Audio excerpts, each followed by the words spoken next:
I'll tell you what. I'm just going to do a short introduction to everyone, and then just cover a few of the topics that we're going to go over today, and then literally just throw it to you guys, the professionals. Sit back and listen and learn a little bit. I'm looking forward to the conversation.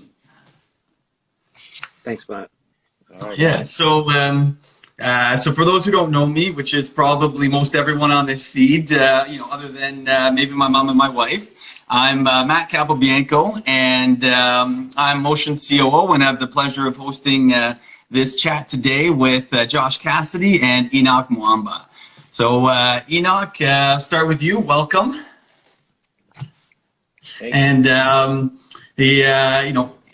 really, it's just in chatting with you over the last couple of months, getting to know you a little bit. It's been amazing. Multifaceted, multi-talented, 10-year football career in the CFL, NFL. Currently a linebacker with the Toronto Argos. And for those who know you, Henoc, you're a leader both on and off the field.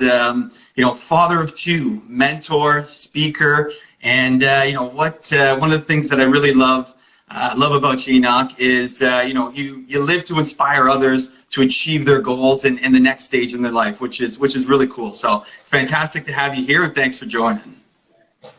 Thank you so much, Matt. I'm so excited to be here, man, and glad to be here sharing this platform with Josh as well, man.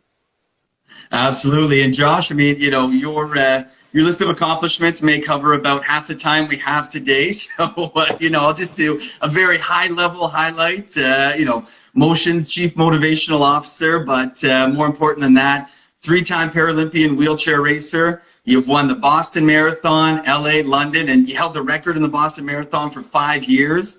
I think, you're up 31-time Canadian champion now, motivational speaker, actor. There's not much, Josh, that you don't do. And we're proud to have you here. And I think, your greatest accomplishment, which we should know, is, recent father to a 1-month-old son. So congratulations on that. Thank you. Right. Very much. Thank you. Yeah. Absolutely. This will be fun. Henoc, you're right in the heat, or I should say not the heat of the battle yet. This is like the calm before the storm, right? That's right. It's actually a tough place to be in because you don't know whether to be too excited and just relax, and so it's pretty tough if you don't handle it in the right way. Yeah, talk about that. Let's start with that. How to kind of managing emotion and excitement versus nerves versus preparation versus how relaxed you need to be. What have you been up to the last week leading up to next week's game? Matt, okay, first thing I want to say is that as much as I have this 10-year career and all of this, and I've won some individual awards, and I've played for a while, and people will say I'm great at this, I'm great at that. I want to start off by saying that I'm not perfect, and I'm still learning and I'm still growing, and that's the beauty about life. And the reason why I say that is, we're talking about managing your emotions, even in preparation of a big event, a major event, and whatnot. Just this morning, I had my plan to go into the facility at a specific time, and literally, I woke up, it was about 4 o'clock in the morning, and I could not sleep. And this time it had nothing to do with my little girls. I have a 3-year-old and a 10-month-old, and it wasn't them keeping me up, and it was just me thinking about what's going on, what are we going to do this week, because literally up until yesterday, we were waiting to find out who exactly we're going to play. And so we're kind of sitting back, and yesterday we found out it's going to be Hamilton. Yeah. And, woke up at 4 o'clock in the morning, and I was looking at, different things, and I was watching the film and what they did on the field. And so woke up at 4, started getting taking care of the little girls, and then after a while I just said, man, I got to get to the facility. I got to talk to my coaches. I sent them a message, and I said, I'll meet you guys in a couple of hours, and they live at the facility. And so got myself there. But anyways, I say all that to say that there's a balance that I feel and I believe that needs to be had. Did I have it this morning? Maybe not. But, after getting to the facility and having long conversations with my coaches and kind of talking about the game plan and what we're going to kind of, do come game day on Sunday, I felt a lot more at rest. And so Right.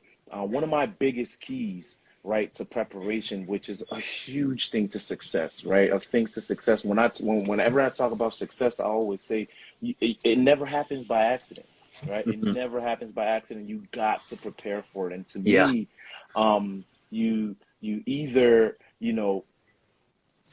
to fail to prepare is preparing to fail, right? Yeah. So it's important. And so I wasn't at rest this morning because I had no idea kind of what the game plan was. But as soon as I talked to the coaches, and they were saying, this is what we're gonna do when first down comes around and second down and this package comes up. Yeah. This is what Yeah. we're gonna do. And I started asking. I'm such a student when it comes to the game of football, when it comes to anything that I undertake in my life. I'm a big nerd. I'm a big student, and so I need details in order to kind of get at ease. And so for me, it's about getting the right information, going through the information, and processing everything over and over and over again. And this is what I'm going to be doing going forward up until the game day. Yeah. But I that's hear. huge for me. Yeah. Confidence is when preparation meets opportunity, right? And Yes. if like I don't feel like I'm prepared, it's so hard to be confident. And then the mind starts going down. What did I not do, right? And all the excitement, like you said, leading up. I've had that, many times, and I think that's one of the hardest things to manage. And you can probably relate. Once you get on the field, you're fine. But like leading up, I remember my first Paralympic Games in Beijing. Like 2 days before, I just felt like I was like on the edge of a building, like on the very edge, about to fall, adrenaline going, just like I just couldn't wait to get there. But when I went into the stadium for the first time, that was the first time I just like, I chilled, because I was like, this is where I'm supposed to be. This is what I've been visualizing. The anticipation part is over. But what I've learned, and as you said, it doesn't matter how old you are, you keep on learning, or you have to, otherwise you don't progress. And for me, it's also been managing that in the lead up, because I feel like if I'm not spending time thinking about race plan or game plan, and what I need to do to prepare, then I don't feel confident when the time comes. But if I'm overdoing it, overthinking it, the morning where I'm up at 4 a.m. too, and mind is just going, that takes away, some energy. So it's like, okay, what do I need to do to bring it down? And like what you said, what you did, you went, I got to just go now. I got to go talk to coaches, get this out, so I can feel, confident with some sort of a plan, and be able to just chill a bit and move forward, right? Yeah. I'd love to even touch on a little thing that you mentioned and that I completely relate to as well, Josh. You mentioned when you were in Beijing and you're kind of getting nervous, and then once the game or the races started, you said, "Man, this is where I need to be. This is where I'm supposed to be." I used to always tell people that, I would get a little bit anxious, prior to games. And for us, it's right when we're singing the national anthem. And to me, and it's been like this for the last decade, right? The national anthem is singing, is going, and I get a little, a few butterflies in my stomach. And I used to tell people, man, it's not anxiety. I mean, it's not nervousness. It's not anxiety. It's just me getting excited. But I feel like I've been misidentifying that. And it's not until as of recent that I started to realize that, yes, it is I'm a little bit nervous. I'm a little bit anxious. But there's nothing wrong with that, right? There's Right. nothing wrong with that. I feel like at the end of the day, when you're doing, just like you said, what you are supposed to be doing, it's okay to feel like that, right? Yeah. And sometimes some people kind of run away from that feeling, or shy away from that feeling, when in fact you're supposed to embrace it. And then kind of get comfortable in that, and then you end up performing. Right. Yeah. Because I did the same thing. Like I said, no, I don't feel nervous, but I feel the adrenaline going.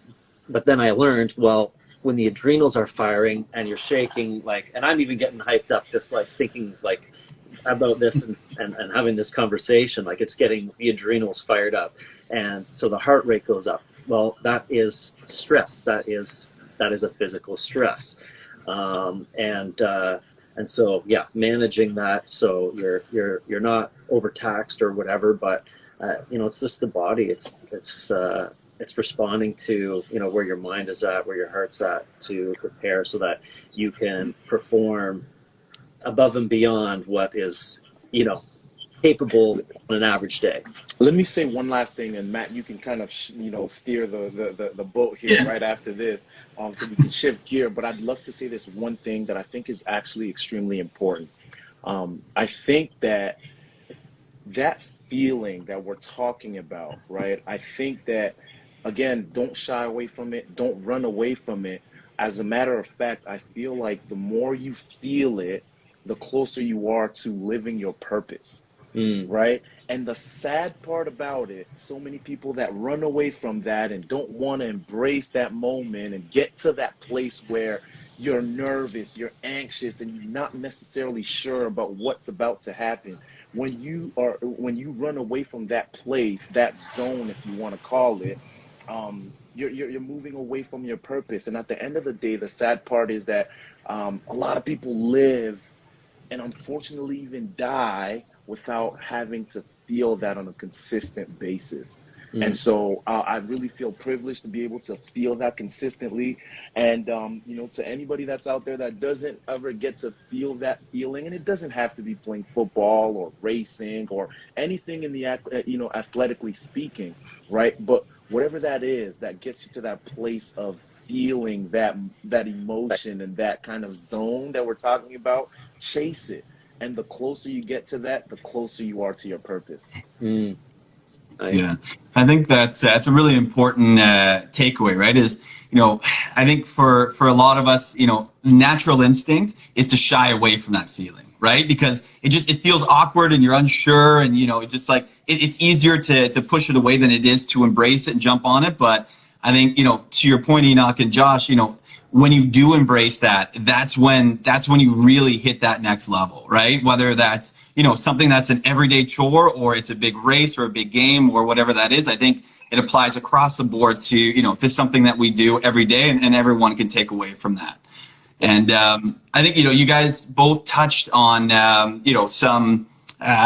some big decisions, right? Big time events in your lives, and I'd like to kind of draw on that a little bit more. I was having a conversation yesterday with my nephew, and he's in grade 12, and he's looking at applying to universities, and we were talking about what my experience was with that, my journey, and how I came to a decision of what I did, and other folks in our families, and it's for him that it's a massive decision, and it is for everyone, right? Like when you finish high school, what do you do next, right? It's a very tough thing. So I'm just curious. Josh, we were talking recently about some, looking at career balance, right? Professionally and personally, and you've had some big decisions this year. So it'll be interesting just to know a little bit about, what's going on there, and, that process that you've gone through, and kind of, how you approach uncertainty.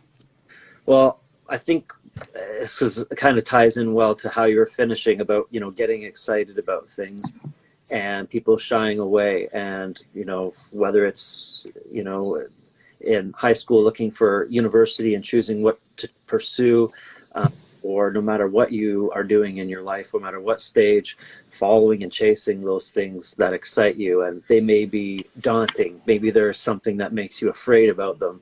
But I think ultimately, despite the fear or whatever, when it's something that excites you, you somehow manage to find the energy. Like, like Henoc just said about getting up at 4 a.m. and going, like, one would be tired in this situation, but when your adrenals are going and you're chasing your dreams and you're fired up about it, you find the energy for it.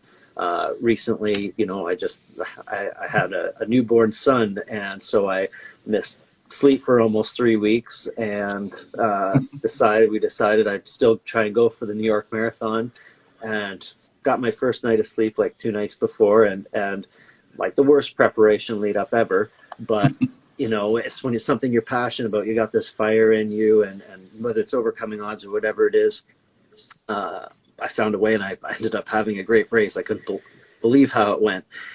But when you're chasing something that you love and you're excited about it, it can make those big decisions easier if you're just trusting your gut, you're trusting your intuition. And if you're faced with two really big decisions, I find so often you can just picture each of them, and there's usually one that makes you feel right. Like there's something about it that, you know, that you have to trust and move forward. And so I've tried to let that guide my big decisions. And no matter what, when you do all you can, and when you choose what you choose, and you look back and maybe something could have been different or whatever, I mean, you shouldn't have any regrets, because you did what you felt was right in that moment. And I think Henoc has a great story to illustrate. Yeah, no, absolutely. You know, regret is a huge thing that I feel holds a lot of people back, right? And even before I even get into my story, I feel like, to me, when you're at a crossroads and you got to make a decision, the most important thing that you got to keep in mind is movement.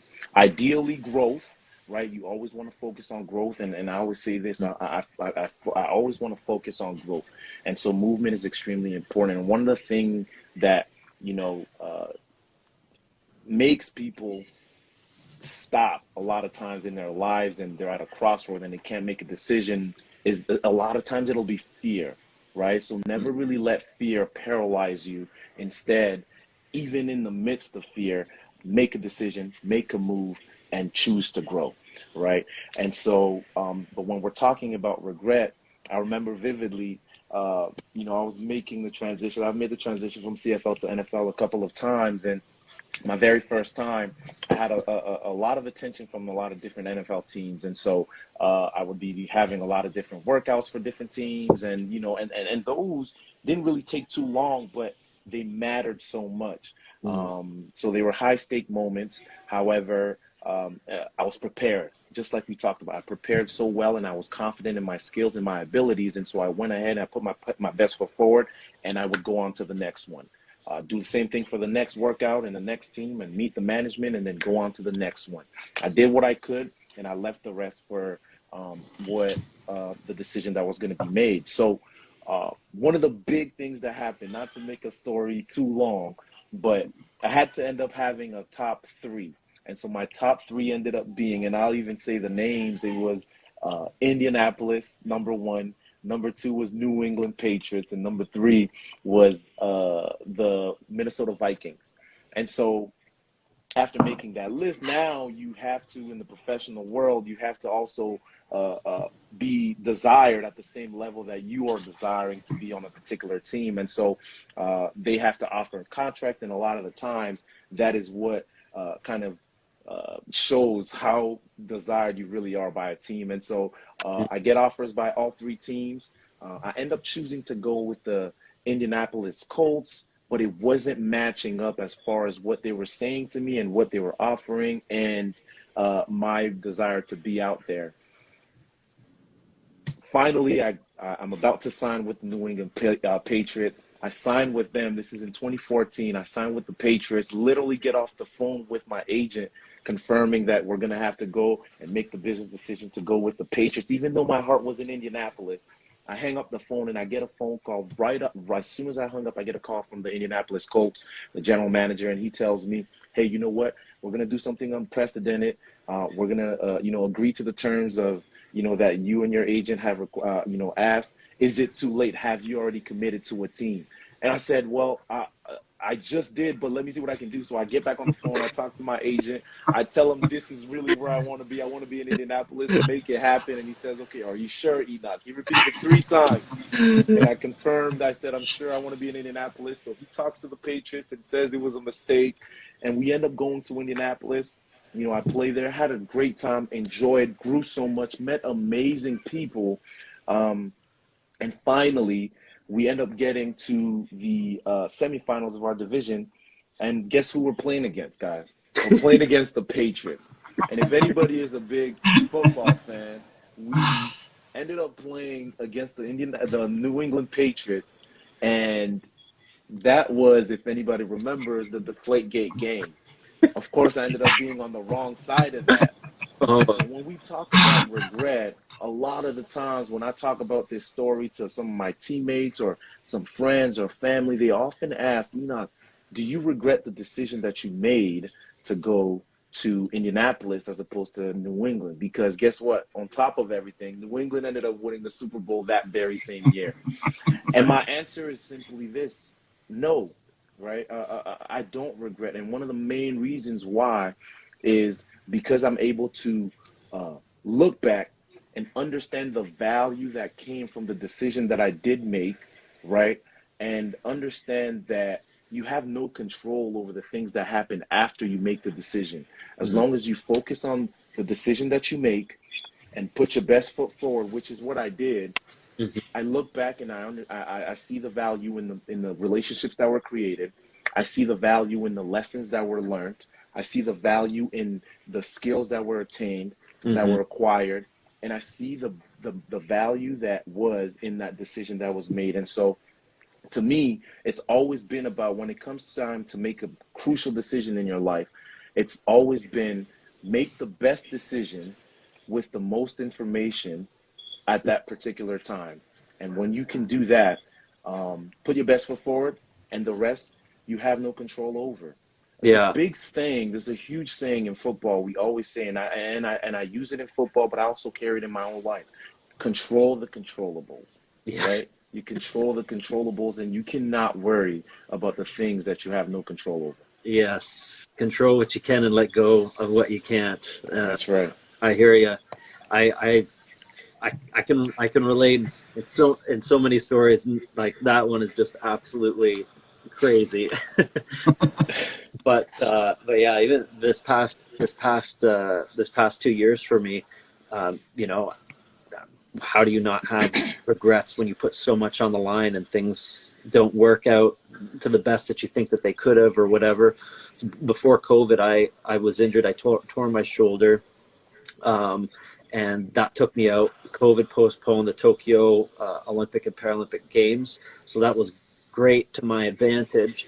But I slogged all through COVID with rehab and recovery and healing, and while the pandemic is going on, and it was extremely tough. But I also felt extremely grateful that there was the extra time that I wouldn't have had. I probably would have made it in time, but I wouldn't have been at my best. And then push forward this year, put everything on the line, qualify personal best times I have for my qualifications, ranked top 10 in the world. And then I'm hearing about the selection process and how many spots there are, and there's so few spots, and how they're choosing for people to go, and how many events are selected, all this politics stuff. And what do you do? It's like you got to just keep moving forward and chasing your dreams or your goals and what feels right. That included for me, like, investing another $30,000 in a new racing wheelchair, and doing everything that I can to perform. And there's these outside noises like, I don't think you're going to make it. You see the ranking list of who's going, and I just went to every race possible. Like in one weekend I went to Quebec, and then was up at drove to 2 a.m. to get to Montreal, to fly to Atlanta, to race the next morning, and then fly back to Quebec to continue racing, and drove back and forth a dozen times, and half a dozen times. And it's just like, you do everything you can in the end. I didn't make it. There's a bunch of people that didn't, and it's so controversial. And that's 2 years of, 4 years of life invested. But you put everything out there, and even when everything seems perfect or great, and it's hard to understand the reasons why, it doesn't make logical sense. There was a grieving period, but there wasn't a regret period, because I did everything that I thought was best in the moment. And I would have regretted a lot more not hitting every single race I could, to try and just do everything I could to keep, trying to increase standings, or I would have regretted more making it to the Tokyo Games and not having a new chair that cost me, taking out an extra loan and doing whatever I could to perform at my best. Because yeah, you would regret those moments more of what you could have done better rather than leaving it all completely on the line, right?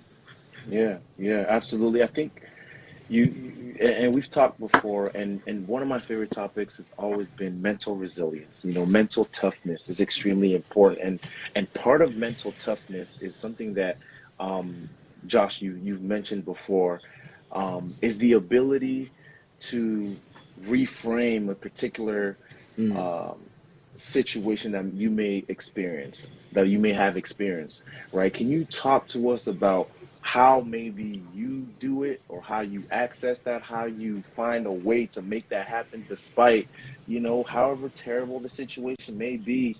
How do you reframe it in your mind so that, and like I mentioned as well, you're still able to take the positives from the situation and move on and still progress, and like we talked about, continue to grow? Yeah, I think that's what I have to do, and maybe some people find it difficult hearing when I try and reframe situations that seem horrible, and I can accept them, but it's also just trying to reframe what you need to do to move forward in the most positive way. And a really simple example would be like the Pan Am Games in Toronto. I was a favorite to win gold in all of my events. Long story short, I came up short and was silver, which is great. But to me, that was that was disappointment because my expectations were higher, and happiness is so much of like when you meet your expectations or exceed them, and you're not happy if you don't, and that's what happened. And so I had to reframe with one of my sports psychologists say, how do we look at this as a win? And it was, well, you know what, maybe this is going to make me analyze where I could have been better more. Maybe it's going to make me drive harder and do what I can, to be even better, for the next season. So I think those are the kind of examples that you just you have to do, and they happen so often, so it becomes almost like I don't know, almost like a muscle reaction that, okay, this is the situation, accept it, you can process it, you can still grieve it. Reframing doesn't mean you can't grieve for something that lost either, right? It's just reframing what you can do to move forward. Paralympic Games in 2016 in Rio, where it was just a mess. It was weird. It was just the weirdest games. I can't say anything more than that, but nothing just went as expected. And I got on the plane, and I wasn't sure if it would be my last, if I go on. Like, if I did well, I thought maybe I'd take a break. And what I did to kind of get over that and reframe that was, okay, I was planning on maybe taking a break, but I can't finish like this. I need to go forward. And so that meant for me on the plane back to Toronto from Rio was taking out a notebook and literally like drawing lines to map out like a 4-year calendar of the next 4 years, and how am I going to do these other things that I wanted to do, but then also hit the races to meet the goal for the next one, for the next cycle. And maybe that sounds like a bit crazy and whatever, but it just coming up with a plan and a direction forward, and that direction can change. You're paying attention to your map of life, and you're heading in a direction, and something swipes you right off the course, you take a wrong turn or whatever it is. That's okay. You can find another road to get there, and when you just take the time and you find that new route, then there's at least a direction, and you can let go of it and at least just move forward. I love that, man. You mentioned something that is so key, that I think is so key, and it just actually resonated with me as well. But we're talking about mental health, we're talking about mental resilience, mental toughness, and all of that. You asked yourself a question. Matter of fact, you asked your sports psychologist, and you don't have to have a sports psychologist in order to ask yourself a question, Mm-hmm. right? I remember I had a coach actually in the NFL who used to always say, be careful what you tell yourself, because you're always listening, right? And the reality is, right, we talk to ourselves. We talk to ourselves all the time, and that doesn't mean that there's anything wrong with you. Having that healthy conversation with yourself is important. Now you got to watch what tone you have with yourself. Are you positive with yourself? Are you, uplifting yourself, right? And I want to make sure we all take all the juice out of this conversation, because it shouldn't just stick to athletes. It shouldn't just stick to big, competitions, big games. I think that it's important in life, period, to be able to have that right conversation with yourself. Now, you said you asked your sports psychologist, and again, I say that you can ask yourself these very questions that will lead you to the right answers so that you can get to growth, like we're talking about. You said you asked your sports psychologist, how can I view this as a win, right? And it didn't feel like a win for you at the time, right?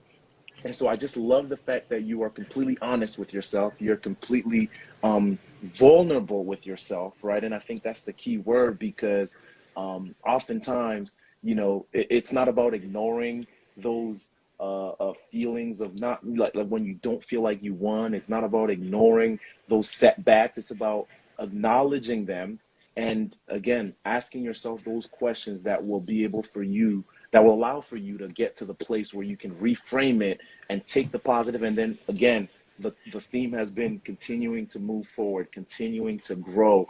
But it reminded me of a saying that I've built for myself years ago, and I live by it, right?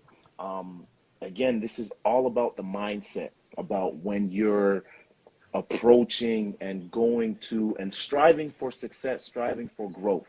I always tell myself, make the rest of it the best of it, right? It doesn't matter how anything may have started. Again, I'll relate it to football because that's, my profession, and that's really where I developed it.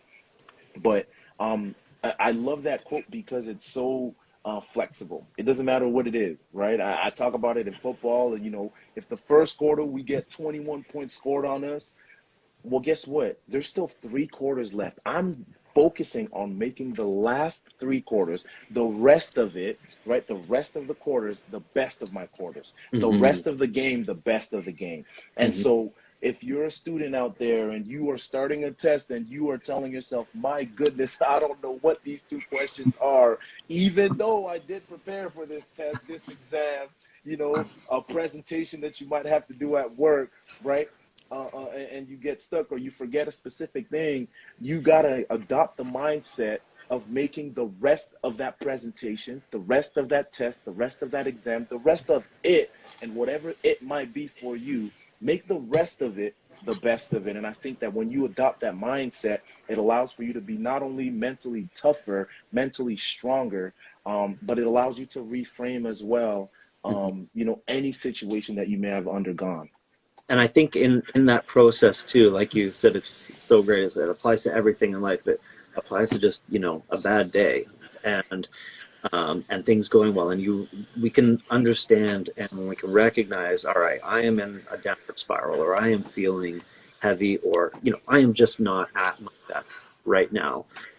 And just taking that moment to go somewhere and shut the door and breathe and just have silence, and whether it's meditate or pray or whatever, and the answers seem to just come to you. And I ask these questions often for what do I need to do to reframe? And for me, actually, the leap was getting a sports psychologist to not have so much weight on myself doing it, because I question myself all the time. But I think there's like a healthy both, when no matter what position anyone that's watching is in, it's, what can you do just yourself? There's so much power we all have to just reframe and to ask yourself that honest question, or maybe it's even writing it down. And if it's Absolutely. finding that answer, just reaching out to anybody, sometimes just speaking out to anyone helps you to kind of sift through, and they might not even be able to give the answer, but you'll say it yourself, because talking helps you work things out too. No, totally, absolutely. I'm all in with that. And I love those kind of 2 themes there. The grieve, don't regret, and reframe it. It's those are phenomenal words, and a great way to look at at regret, or people that get caught up in that, right? Is just to take it, turn it on its head, reframe it, and look to the next. I think Henoc, make the rest of it the best of it. I love that. That's fantastic, right? Because every minute is an opportunity, right? It's an opportunity to do something different and not focus on what you've done in the past. And Josh, I think maybe just to touch on a little bit. You mentioned a sports psychologist there, and I know everyone I feel in life needs a support network, right? Whether that's family or friends, or professionals, whoever that is, whatever we're doing, we need people to help us with our everyday. And, I know, Josh, you mentioned the other day that I think you drive about 45 minutes to an hour from your hometown just to access that team that you've built that supports you because you've been with them over the years, right? Mm-hmm. So I'm just curious, from yourself, Josh and Henoc, what type of team do you have in place that helps you with your everyday?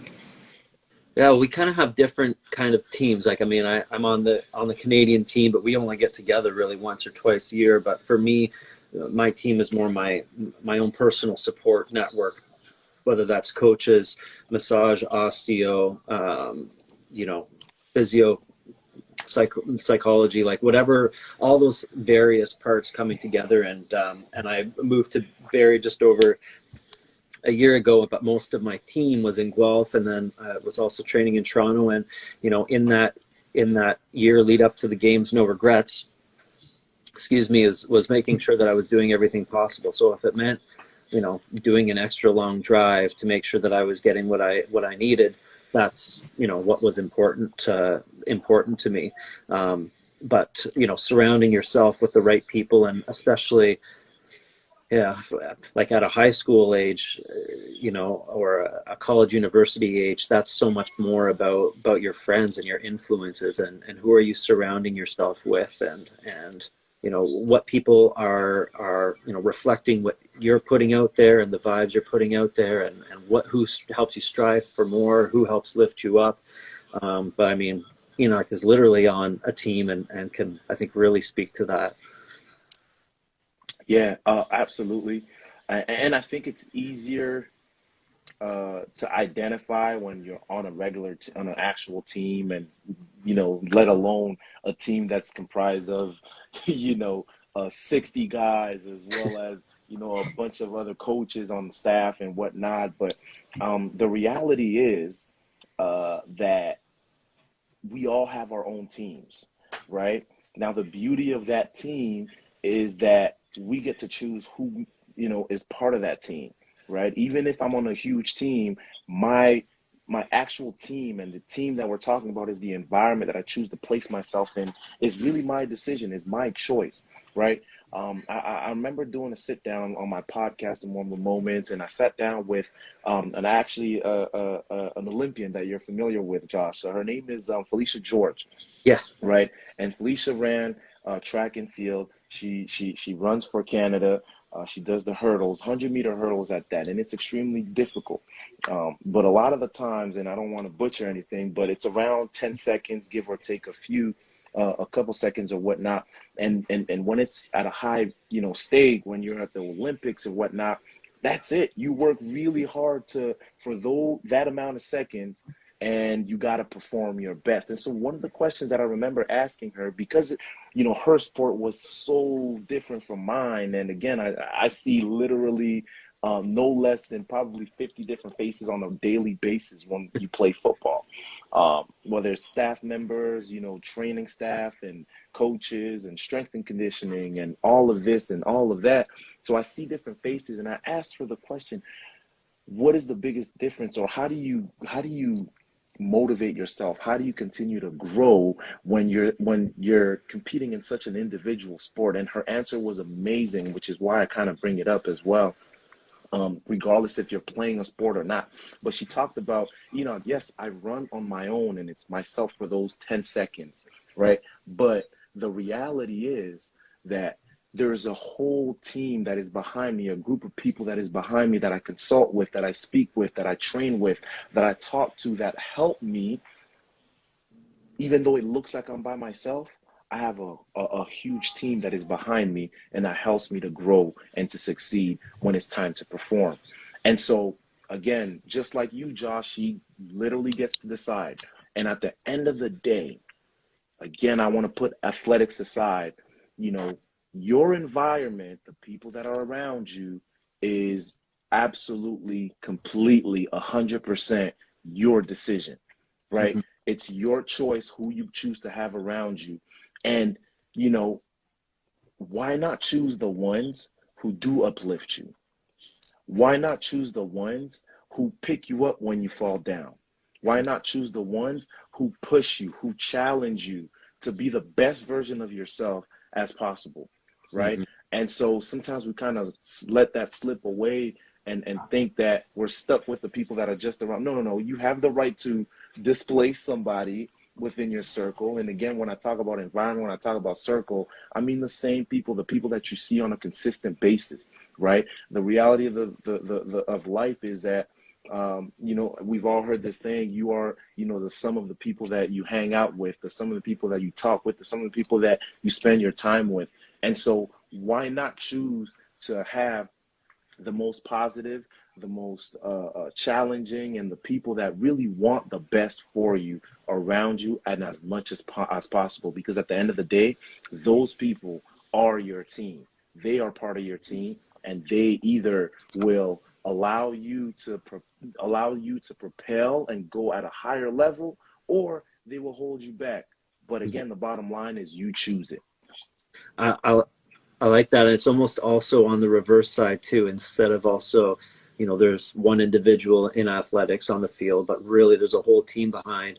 You know, there's also the reverse scenario too, where, you know, you're surrounded by people, as you're saying, and you know what, it's up to you that you can actually make an impact and direct the rest of the ship too. You can be the one that, you know, be's the brighter light, that takes the higher road when things are getting tough, that, you know, becomes a positive energy that's needed in a difficult situation with your team to help uplift the team too. But as to what you're saying, you know, to reiterate, you know, if you're dragging along a team for a way too long, and you're a tugboat pulling the Titanic, you know, sometimes you gotta just abandon ship and take care of yourself, I guess, too. It gets to a point.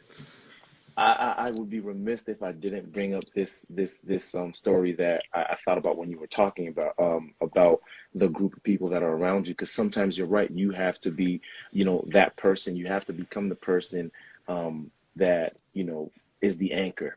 And so this is going back a few years ago. I was doing some speaking with an organization called Athletes in Action. As a matter of fact, we actually went into a prison.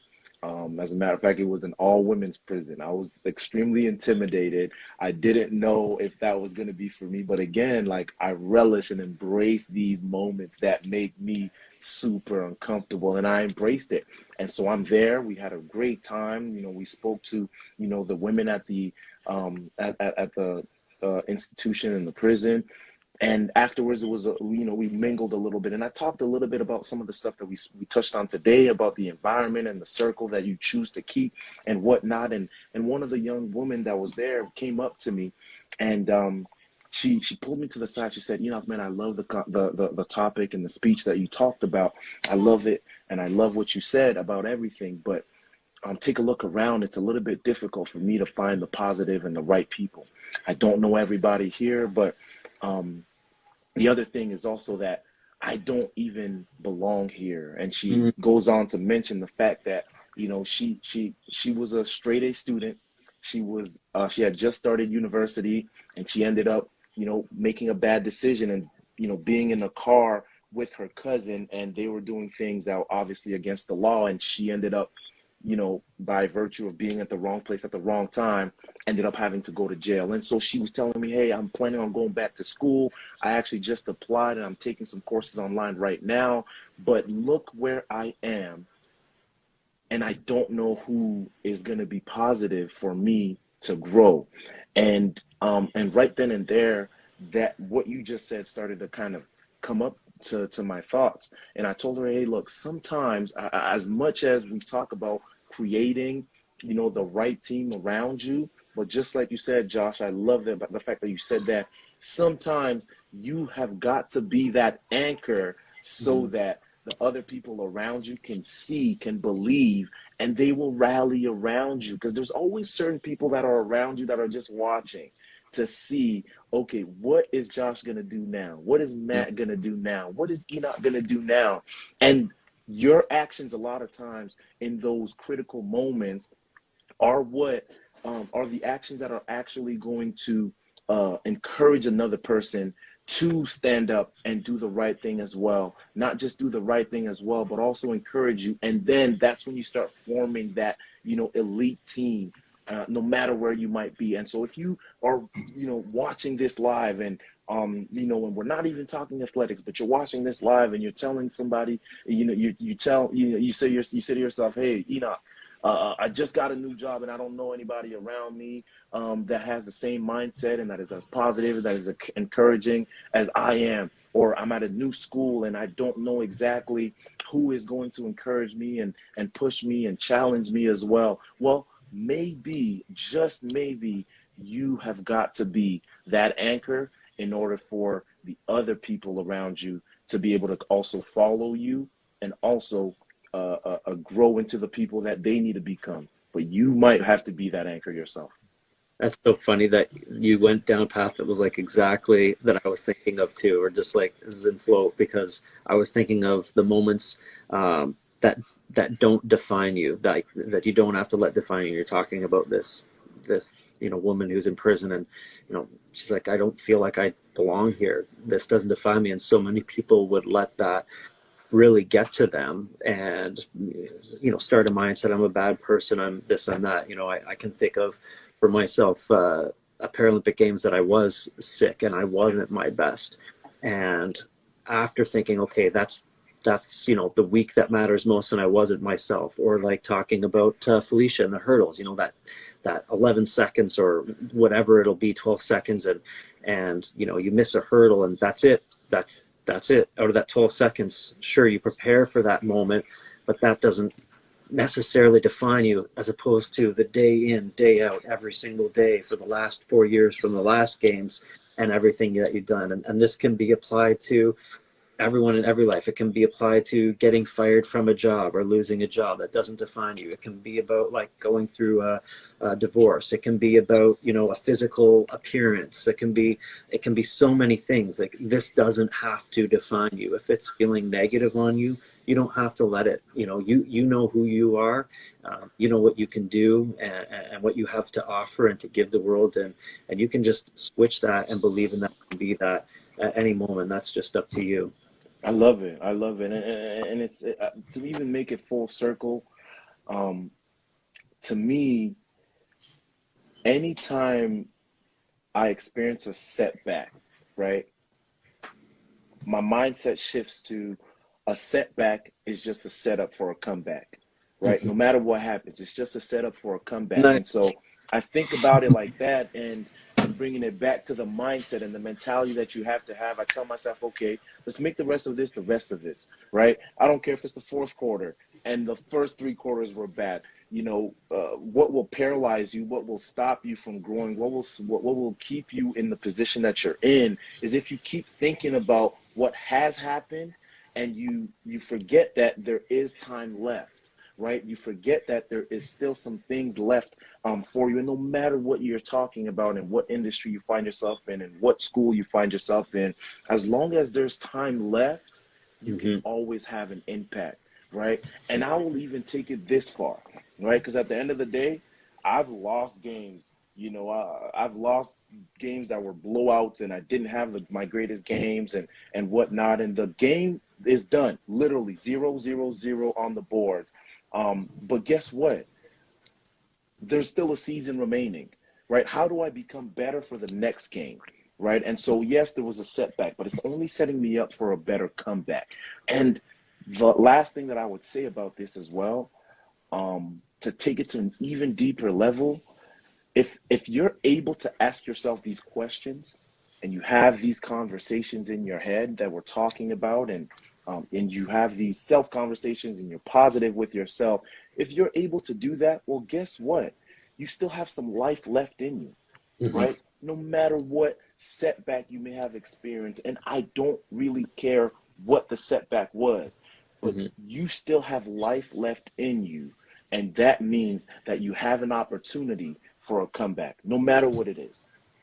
I love it. I'm going to use that, and I'll quote you for it. But I've, I feel I might even seek out these situations too because I just love a comeback. I back and like, all right, great. I needed something that I had to overcome here. Let's bring it on and rise above it. And I don't know what that comes from. If it's just like you know, realizing that you got to fall in love with the story of the barriers or the setbacks and what you have to overcome because I don't know. It just gives like almost like a survival fire within you that to rise up higher. I love that. Yeah, that's a phenomenal quote. A setback is a setup for a comeback. Yeah. I love that, and I think Enoch, full disclosure, like Josh, I'm going to be using that going forward. But I promise you, I'll give you full credit on As long as this. you give me credit, I'm okay with it, guys. Exactly.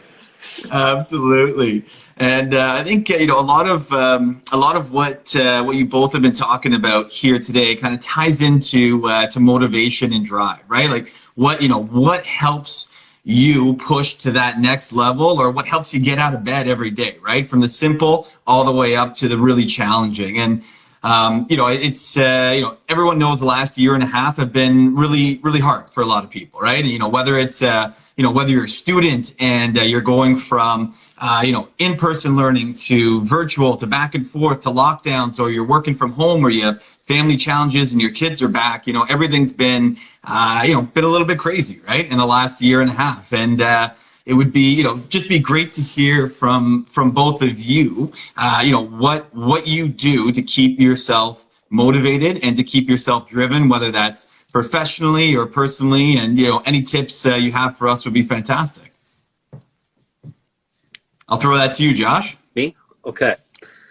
For me, I think so much of it just comes from an appreciation of life and all of the possibilities and the things that we have to do out there. And maybe that was stemmed from spending a lot of my younger childhood in a hospital. That made me like appreciate life when I got out and all the things that are out there. But for me, there's so much to do here, and when things get dark, that's something for anyone to remember is how big this world is, and the things you can do, and that time's a ticking. We are on this planet for a finite amount of time. We don't even know how long that is. And for me, it's like, there's so much that I want to do, and I just want to get to it and do as much as I can every day. I want to be my healthiest, best self every day to make the most of that and make these years quality. That drives me. I mentioned, obviously, I just had a baby, and I was at first a little dreading, oh my gosh, I know what this is going to take. Like, I'm the oldest of 2, what raising children is like, and how encompassing, and there's nothing that tops higher than raising children in terms of what kind of commitment and whatnot. So anyways, all of that being said, it was like time crunch even more now I have a child, and I'm like even valuing the time even to a higher level. So for me, I think that's a big part of what drives me and motivates me every day.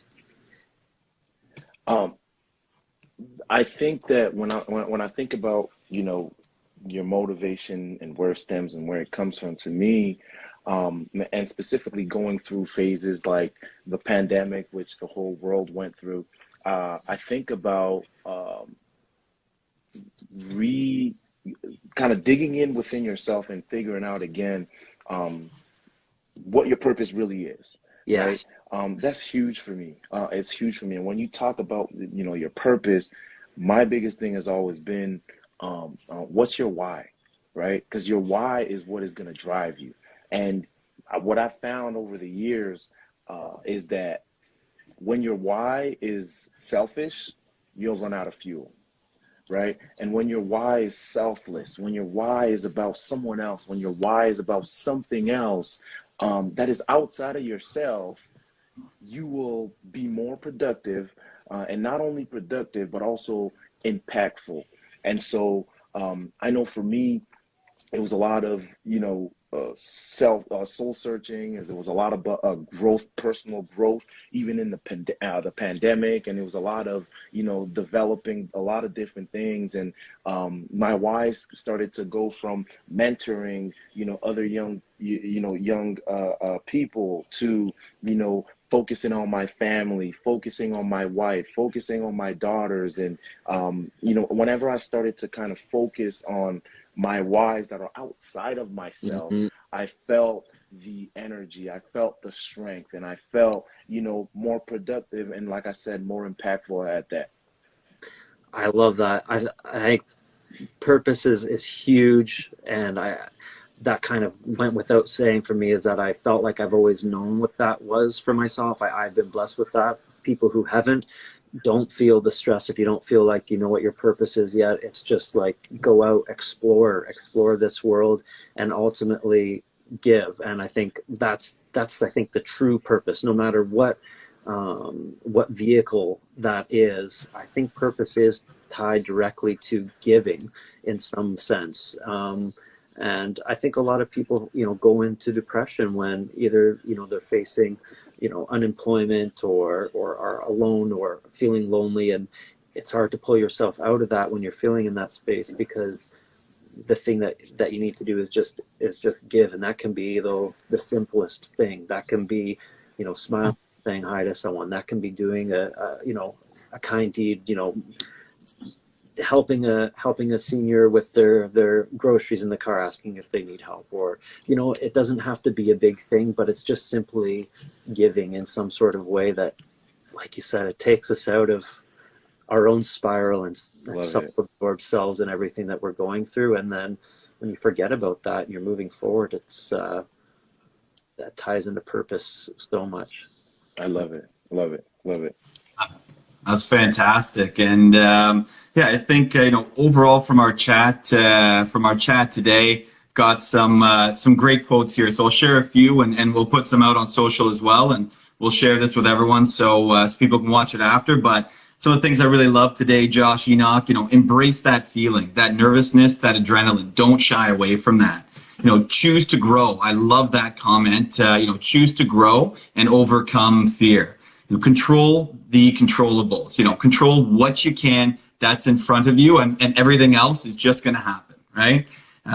Grieve, don't regret, and reframe it. And I think reframe, was threaded throughout this entire conversation. And it was wonderful to learn from both of you, all the professional and personal challenges that you faced over the years, and how you take those and look at those from a different angle and say, hey, here's something positive that can come out of this, and I'm not going to sit back and regret it. I'm going to reframe it and then use that to build myself and grow myself. And then I think the last two, Henoc, you got some great ones here. Make the rest of it the best of it, and setback is a setup for a comeback. I mean, two phenomenal quotes. And I'm sure going back through this, I might pull out a few extra that I'm going to use, in my daily life going on as well. But I just wanted to put it out to both of you. Any last thoughts? And why don't we start with you, Henoc? No. I think, first of all, I'm so blessed and honored to share this, this platform again with you, Josh. Thank you for organizing this, Matt, and the whole Motion team. But I think that when we understand the ability that our minds, that we're born with our minds, and we start to actually take control and own it, I think that the sky is the limit. And for any one of us, the sky has always been the limit. It's about just believing it and adopting the mindset that we kept talking about. And so when you live your life focusing on growth, like I said, anything really is possible. I love that. And actually, I had a thought that kind of comes full circle to how we started, and your big game coming up this week.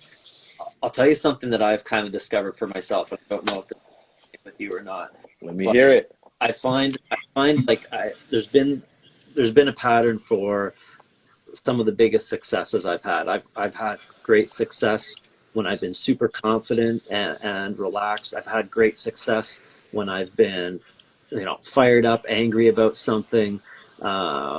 But I've also, quote unquote, failed in both of those too. I've been overconfident, and I've also, let frustration drain me too, right? But one of the common spaces, I guess you could say, that I've been in is visualizing an outcome that you desire, that you want, that big win. But then there's some sort of like detachment of also being able to let it go and put it out there too. And it's this weird thing of like visualizing what you want and making those images in your head, but then also some sort of detachment and expectation so that you can continue to just be in the moment and be relaxed enough to do what you need to do at that when the time comes to. I love it. What do you think? It. No, I love it. Absolutely love it, man. It goes back to the preparation thing and, controlling the controllables, right? I love that too, because I had a bunch of conversations with a lot of my teammates just this very morning talking about, the big game that's coming up.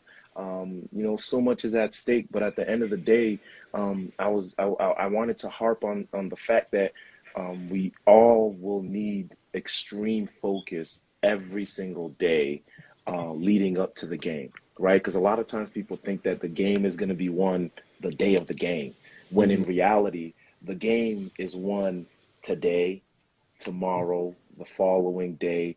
That whole time that we're taking to prepare is when we win the game. Because when the time comes to perform, if you've prepared well enough, again, I love the fact that you said just there's a little detachment that you need to also have, because you can run yourself crazy. Yes. Wonderful. All right. Well, thank you. Thank you so much, both of you, Henoc, Josh, for taking the time to join us today. I know you both have a ton going on, and taking an hour out of your day is greatly appreciated. So we thank you, and have a great week. Henoc, good luck. And, this was honestly, this was a phenomenal chat. Maybe we'll do it again sometime soon. Awesome. Thank you, Josh. Thank you, Matt. Recording. Yes, Sending sir. you that. All right, let's go. All right. All right. Take care. Okay. Take care, everyone. Bye, guys. Bye-bye.